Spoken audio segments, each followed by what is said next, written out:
With reference to the Axiom 4 mission, Axiom 4 మిషన్కి సంబంధించినటువంటి కొన్ని స్టేట్మెంట్స్ ఇచ్చారు. It will be the India's first mission to the Mars. Next, it will be purely robotic mission. It is a joint mission by ISRO and European space agency.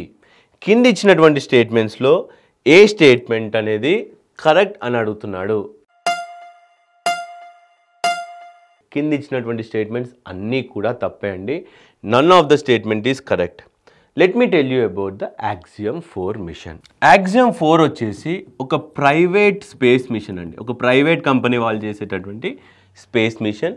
అది యూఎస్ఏకి చెందినటువంటి ఒక private agency చేసేటటువంటి space machine. దీని యొక్క aim ఏంటి అంటే మనిషిని, హ్యూమన్ని international space స్టేషన్కి తీసుకెళ్ళగలగాలి. అయితే ఈ మిషన్లో భారతదేశానికి చెందినటువంటి 2 వ్యోమగాములకి చోటు తగ్గింది. ఈ యొక్క మిషన్ ఏంటండి? It's a private space mission to take human in to the space. మరి ఒకటైనా టాలీ అయిందా అండి?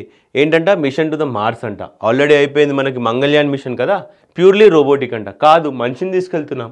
ఇది కూడా తప్పు. ఇది ఎవరితో చేస్తున్నామండి? ఒక private company, US based private company. కానీ ఇక్కడ ఏమి ఇచ్చాడు?